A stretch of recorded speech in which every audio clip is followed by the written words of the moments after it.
Meus irmãos, a paz do Senhor Jesus, tudo bem com vocês? Evangelista Adriano Fortes, mais uma vez para mais um comentário das lições bíblicas da Betel Dominical.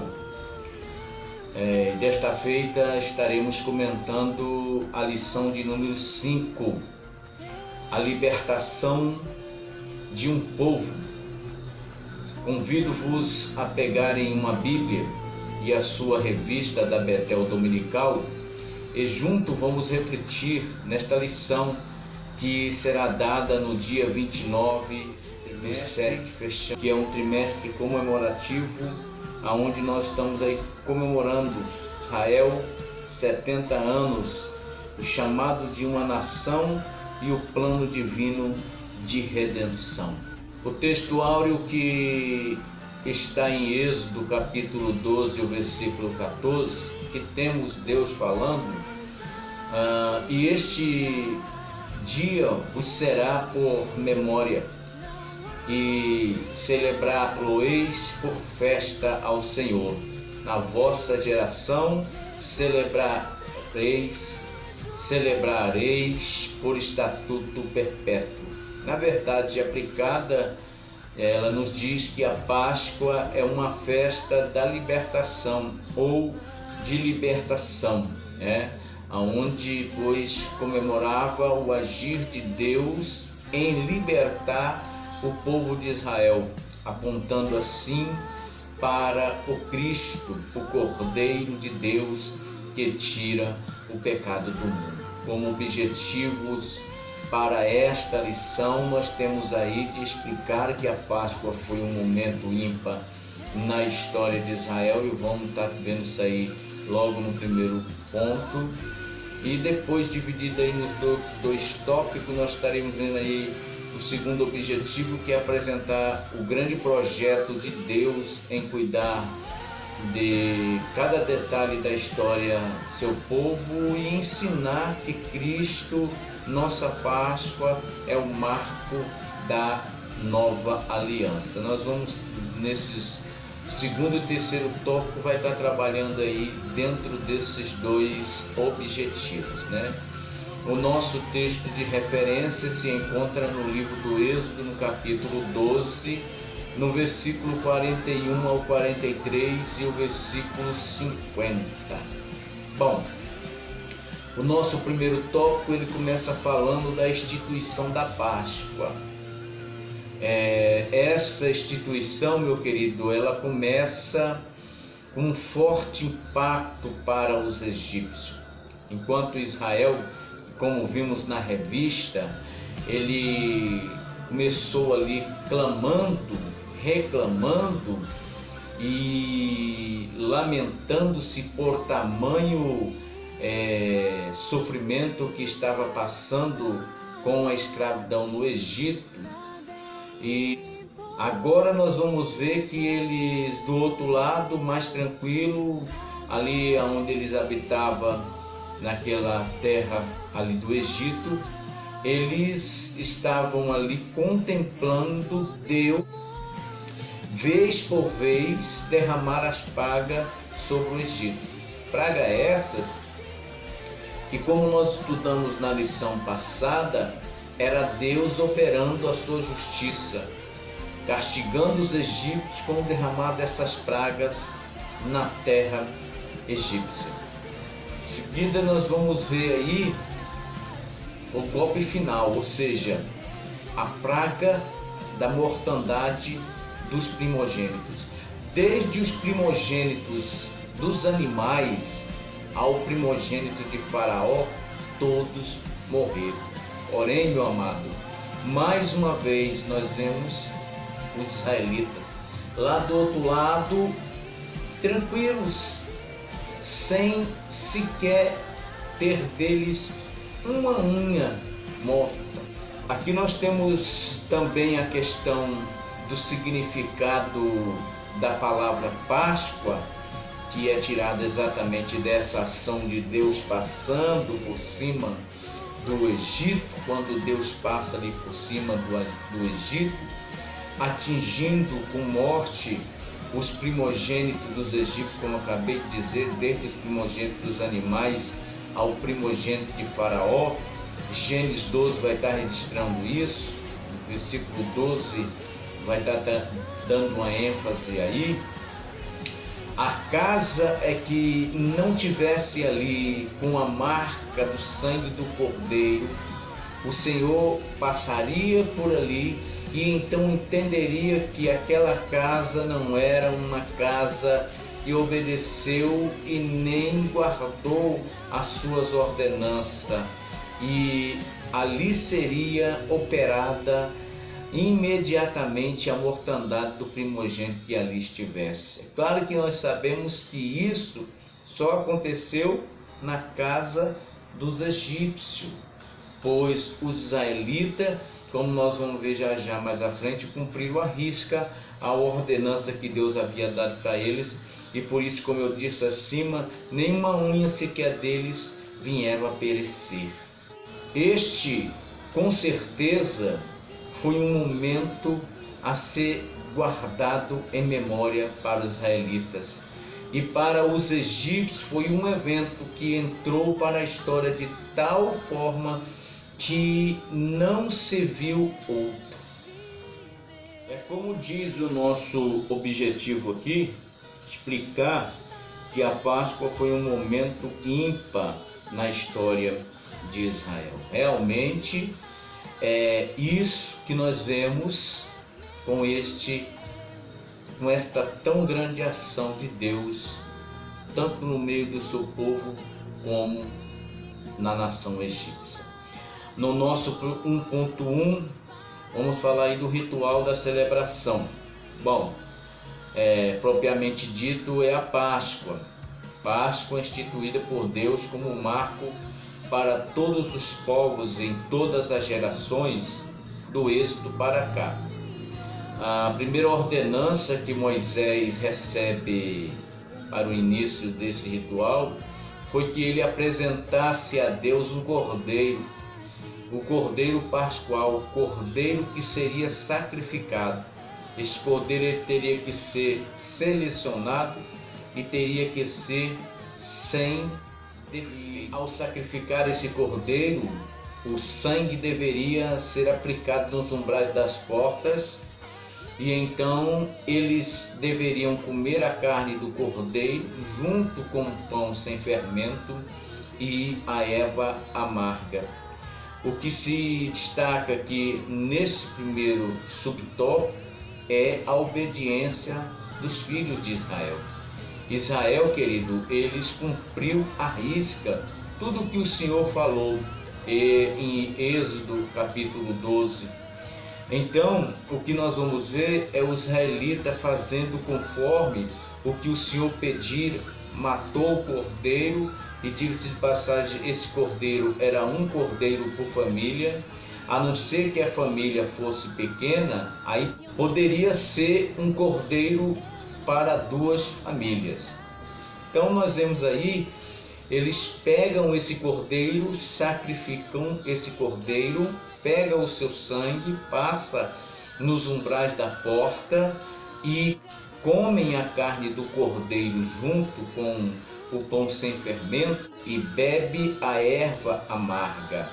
Todas essas ações, querido, elas eram tipológicas, mas o que se destaca aqui neste subtópico, na questão da obediência dos israelitas em cumprir à risca o que Deus mandou por intermédio de seu servo Moisés, aqui nós temos uma preciosa lição com essa obediência deste povo,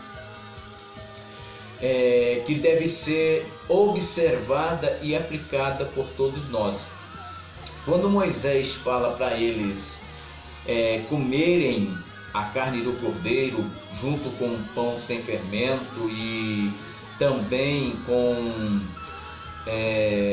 a erva amarga, e que eles deveriam estar com sandália nos pés, cajado na mão e bem alimentado, ele está dizendo que os israelitas deveriam estar preparados, para que a qualquer momento que Moisés viesse e falasse para eles é a hora de partir, eles deveriam estar preparados para poderem sair do Egito. Isto, meu querido, fala para nós a mesma coisa. O nosso Moisés, ele foi nos preparar lugar. E ele disse que voltará. A hora e o momento, ele mesmo disse, ninguém sabe, senão o Pai que está nos céus. Nós precisamos estar com sandália nos pés e cajado nas mãos, ou seja, pronto para que a qualquer instante que ele vier, nós possamos estar totalmente preparado para irmos com ele aos céus. Não podemos estar na mesma posição que este povo a partir do momento que ultrapassaram o Mar Vermelho e começaram a caminhar pelo deserto e começaram ali a sofrer os intempéries do deserto. Este povo, eles começou a murmurar, eles começou a reclamar. Um outro exemplo semelhante a esse, a mulher de Ló, que o anjo disse para Ló e sua família escapar por sua vida. E o que é que nós vemos? Esta mulher apegada às coisas deste mundo, ela olha para trás e no meio do caminho ela fica transformada em uma estátua de sal. Não obedeceu à voz do anjo que disse para escapar por sua vida e, olhando para trás, mostrando o apego às coisas deste mundo, ela ficou no meio do caminho transformada em uma estátua de sal.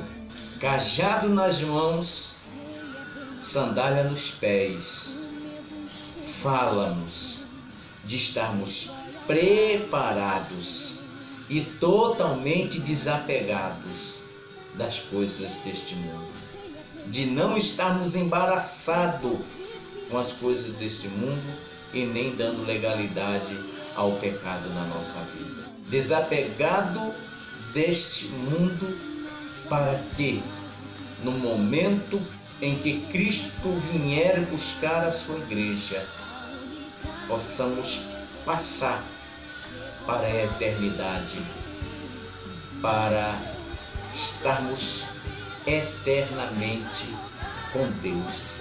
E sabemos, querido, que isso pode ser tanto no arrebatamento coletivo da igreja, como pode ser simplesmente um arrebatamento pessoal de Cristo para conosco.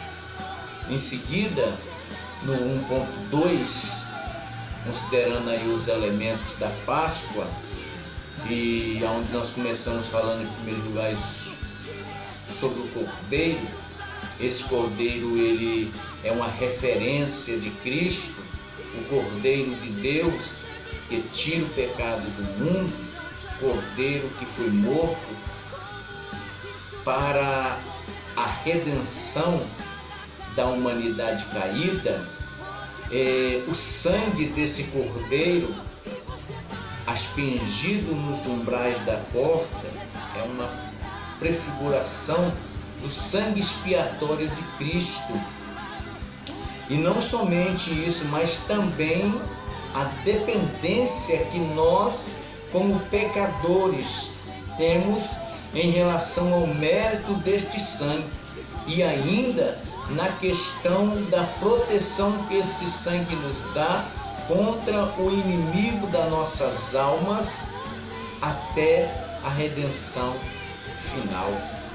Cristo, nós vamos ver ali nos evangelhos, ele participou da ceia pascual com os seus discípulos, Esta ceia aqui representada nos elementos que nós acabamos de falar, o cordeiro, o sangue, o pão, Então, esses elementos, a erva amarga, eles são representados aqui, são uma tipologia também da ceia do Senhor.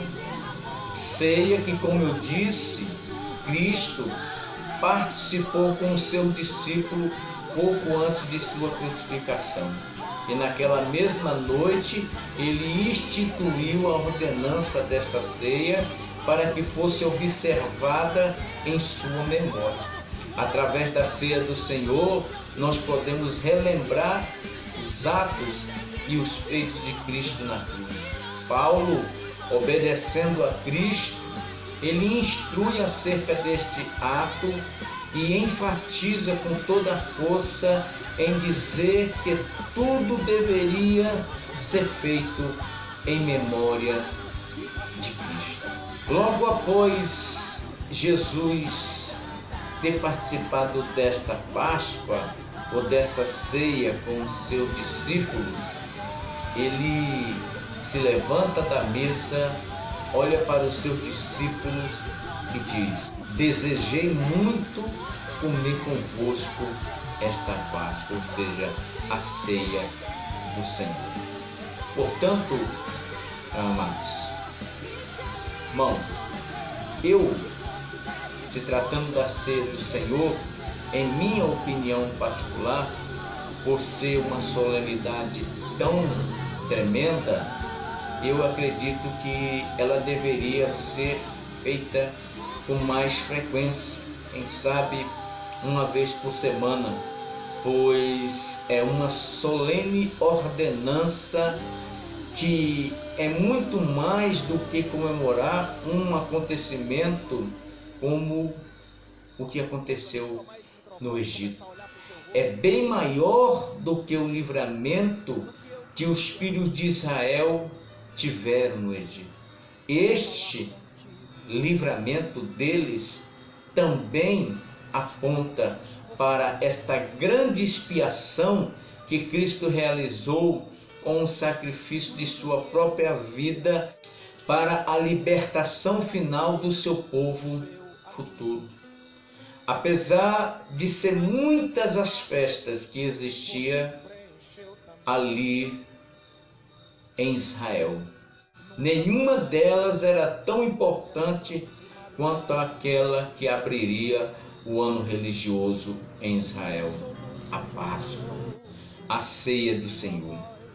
A Páscoa, ela tinha, como nos informa o nosso comentarista, 3 finalidades básicas, que aponta também para quando participamos da ceia e fazemos essa observação em entender também o sacrifício de Cristo por nós. Comemorar a salvação e a restauração do povo de Deus da escravidão no Egito por intermédio da morte de um cordeiro. Era feito em sacrifício, como acabamos de dizer acima. Segundo, lembrar cada pessoa da necessidade de se alcançar a redenção espiritual do pecado por esse sacrifício efetuado pelo Cordeiro substituto. Por último, ensinar que Cristo é quem desempenhou aquele tipo de Cordeiro de Deus. Enquanto para os egípcios a Páscoa ela era símbolo de morte, perda, destruição e choro, para os hebreus era conquista de libertação, alegria por uma nova vida que a partir de agora eles passariam a viver. Aqui nós temos uma outra tipologia. Este acontecimento aqui está apontando para o grande dia, aonde a Bíblia nos informa que aqueles que forem salvos, a Bíblia diz que para eles serão alegria, paz e vida eterna com Deus. Para aqueles que não quiseram aceitar a Cristo, este sacrifício, aí a Bíblia diz que é choro, pranto e ranger de dente. Considerando aqui Cristo a nossa Páscoa, falar de Cristo como a nossa Páscoa é falar do nosso Cristo como nosso libertador, como a quem precisamos de estar sempre celebrando, pois Ele é o nosso Redentor. Como já estamos há algum tempo estudando e de alguns trimestres para cá, sempre abordando esta questão da redenção, nós temos visto que este projeto redentor de Deus, ele foi efetuado antes mesmo da fundação do mundo por Deus. Deus, ele já tinha esse plano redentor para ser executado em favor da humanidade caída. Em Cristo, nossa Páscoa seria consumado. Em Cristo, nós temos o clímax desse projeto salvífico de Deus. E ele, como diz o apóstolo Paulo, foi manifesto na plenitude do tempo para dar continuidade a este projeto salvífico de Deus até que chegasse o momento da consumação, como ele mesmo disse no Gólgota, no entregar, no doar da sua vida por amor de muitos, está consumado. Aqui nós alcançamos então também um objetivo. Além de explicar que a Páscoa foi um momento ímpar na história dos israelitas, nós vemos aqui também que Cristo, ele é a nossa Páscoa, marco da nova aliança. E como acabei de dizer, ele morreu por muito, mas em uma totalidade, como ele mesmo fala através do apóstolo Paulo, o desejo dele é que todos chegassem ao pleno conhecimento da verdade e se salvassem. Porém, esse todos não quiseram, mas os muitos que têm se achegado e aceitado a Cristo como seu único e suficiente Salvador, estes estão recebendo de bom grado esta salvação que os conduzirá a passar a eternidade com Deus. Bem, no nosso segundo tópico nós temos aí a saída do povo de Israel do Egito. Como eu disse acima, o marco desta saída do povo do Egito foi um impacto da operação do Senhor nosso Deus passando no meio do Egito, causando a morte de todos os primogênitos, desde os primogênitos dos animais aos primogênitos de Faraó. Aqui, querido, tanto neste segundo tópico, como em todo o terceiro tópico, onde nós vamos estar falando aqui de uma maneira bem resumida mesmo, nós temos aí esta questão do grande projeto de Deus em cuidar de cada detalhe da história do seu povo. Dentro desses dois tópicos, nós vamos estar vendo esta questão aí. Então, a saída do povo de Deus do Egito, ela foi operada, como Deus disse para Abraão, com mão forte e braço estendido. Deus agiu contra Faraó, contra todo o Egito, contra todas as suas divindades falsas. Como já estudamos na lição passada, Deus os humilhou de uma forma soberana. No 2.1 que nós temos uma importante aplicação a já se fazer com essa questão, considerando aqui quando fala desta grande mistura de gente que participou da libertação.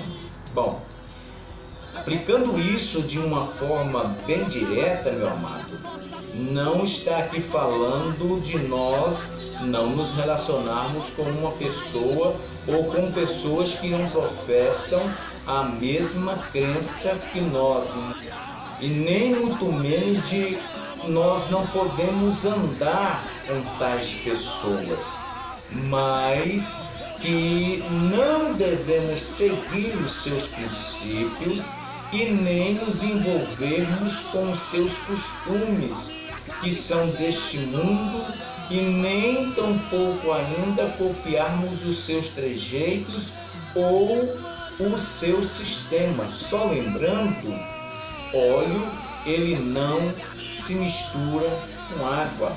O que acontece? O resultado daqueles que procuram viver esta mistura ou se misturar com este mundo e se envolve assim, e nós temos observado isso na vida de alguns que se denomina Igreja de Deus, o envolvimento está tão grande, meu querido, que automaticamente, de uma maneira bem mansa, bem serena, bem sutil, esta pessoa ela vai praticando as coisas desse mundo e achando que nada a ver, não tem nada a ver, tá tudo tranquilo, ou seja, vai passando assim a ter a identidade deste mundo impregnada em si, ou seja, passa a ser identificado com o mesmo padrão deste mundo. Aquele que pratica mentira, injustiça, engano, desonestidade e coisas semelhantes a essa, que para este mundo é normal, aí sim, querido, quem está envolvido neste sistema, ele está totalmente fora do padrão do reino de Deus, pois o que o mundo atual prega e ensina nos dias de hoje é que essas coisas são normais, essas coisas que acabei de relacionar acima, para o mundo isto é normal, porém para quem serve ao Senhor, essas coisas jamais poderão fazer parte da nossa vida. Falando a respeito aí do despojo, aos israelitas, o 1.2, despojaram os egípcios.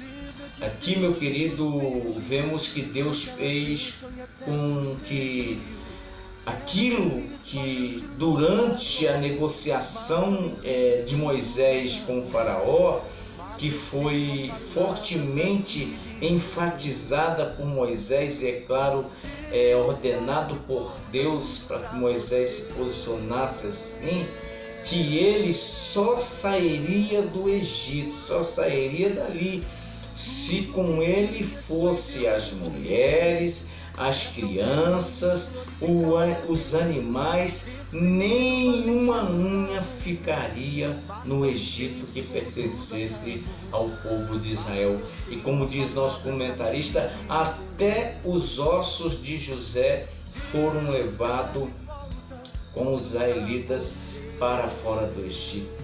Quando fala que o povo de Israel vai até aos egípcios e pede a eles ali vasos e muitas outras coisas, isto, entre outra mensagem, está nos mostrando que já estava pré-profetizado ou a pré-derrota dos egípcios, pois despojo, nós lendo a Bíblia, nós vamos ver que eles só eram levados pelos exércitos que venciam as guerras.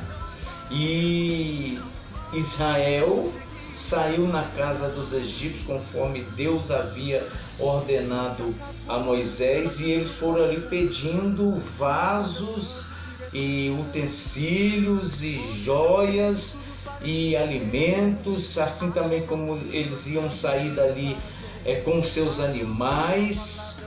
Isso falando do quê? Que esses utensílios serviria para a construção do tabernáculo. Então, com isso nós vamos observar que Deus ele não saiu do Egito e nem tirou o seu povo enquanto tudo que ele havia planejado corresse segundo a sua boa vontade. Pois tudo que Deus queria, nós vamos observar isso, é que o seu povo saísse do Egito, mas era necessário chegar na medida que Deus tinha determinado para aquela nação. E naquela mesma noite, tudo que pertencia aos hebreus, do despojo que foi tomado dos egípcios, como nos informa o comentarista, saiu com eles da terra do Egito. Em seguida, considerando 2.3, a presença de Deus no meio do seu povo. Veja, querido, que desde o momento que Deus começou a negociar com Faraó através de Moisés, até a saída do Egito e o passar de Israel pelo deserto, a presença de Deus foi no meio do povo. Como eu acabei de dizer aqui do nosso objetivo, mostrando assim o cuidado de Deus em detalhes da história do seu povo. Aqui no subtópico 3 temos Deus no meio do povo, guardando o seu povo, e agora pelo deserto Deus ia se dar a conhecer a Israel de uma forma que Israel ainda não havia conhecido. Ia deixar para a história algo que jamais fora visto, nem antes e nem depois desta grande libertação operada por Deus ao povo de Israel. Aqui Deus se apresenta ao israelita como ele se apresentou a Abraão, o El Shaddai, o Deus Todo-Poderoso. E já propriamente dito no deserto, Deus se manifesta para Israel como Jeová Jireh, ou seja, o Deus da provisão. Israel, ele estende no estandarte do seu acampamento Jeová Nissim, a sua bandeira. E entre outros mais que a gente vai seguindo a história, vai vendo Deus se manifestar de uma forma nova a cada dia no meio de Israel. Porém, tratando-se do Egito, ainda não havia chegado na medida em que Deus queria, dentro do clímax desse objetivo de Deus, que era a destruição total dos egípcios. Fechando aí, então nós temos uma valiosa lição neste ponto. A nossa luta, querido, as nossas aflições, as nossas lutas contra o inimigo de nossa alma, se nós estivermos ainda que no meio do deserto, dessas lutas, dessas investidas do inimigo contra nós, se nós estivermos em Deus, se Deus estiver conosco nesse deserto, nos guiando, Ele nos dará tanto a vitória parcial contra este nosso inimigo, como vai chegar o dia em que nós teremos, por parte de Deus, um basta nesta batalha, aonde a Bíblia diz que ali será enxugado dos nossos olhos todas as lágrimas, não teremos mais choro, não teremos mais pranto. Então, na batalha contra o mal, Deus, Ele está conosco, e no meio desse deserto da vida, com certeza, Ele irá gerar uma trajetória, meu querido, onde nós presenciaremos milagres e ações que somente Deus teve e tem condição de operar na minha e na sua vida. Como eu ouvi alguém já dizer, este Deus, Ele não é gente. Ainda tratando dessa questão do cuidado de Deus na história de Israel, nós adentramos agora o terceiro tópico, aonde nós vamos ver aí a questão da travessia do Mar Vermelho. Nós vamos ver que Faraó tão repentinamente deixa de lado o luto, se organiza com o seu exército para investir-se colorizadamente mais uma vez contra os filhos de Deus.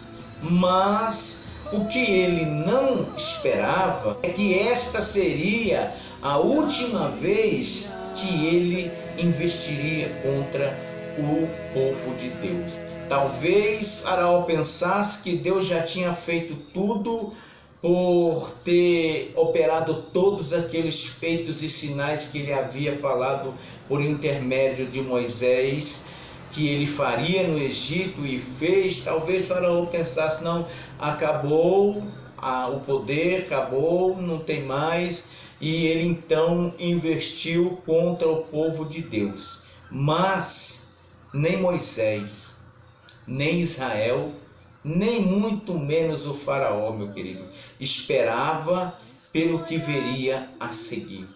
Foi surpreendente a ação de Deus, que operou milagres que jamais foram vistos, e naquele momento eles contemplaram algo inusitado.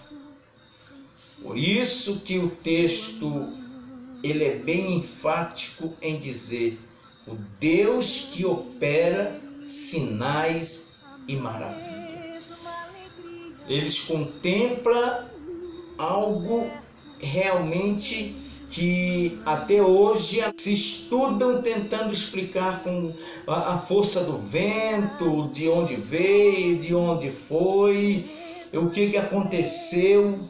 Nós sabemos que foi o poder de Deus que fez com que aquele mar se abrisse e o seu povo passasse a pés enxutos. Em seguida, o que vamos ver é Deus fazendo do mesmo mar que ele abriu para que o povo passasse a pés enxutos, ele agora faz deste mar um cemitério, aonde muitos corpos egípcios ficaram ali sepultados. E neste dia Deus operou um grande livramento ao seu povo, o que jamais alguém viu.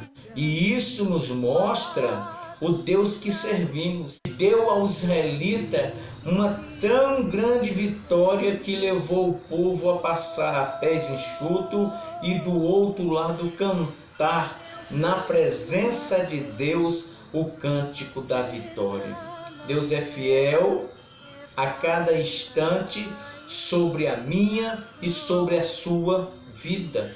No Êxodo, Deus ele se deu a conhecer ao seu povo. No deserto, o povo conheceu o Deus que opera sinais e maravilhas. Assim, Deus mais uma vez prova o quanto Ele cuidou, o quanto Ele ama ao seu povo.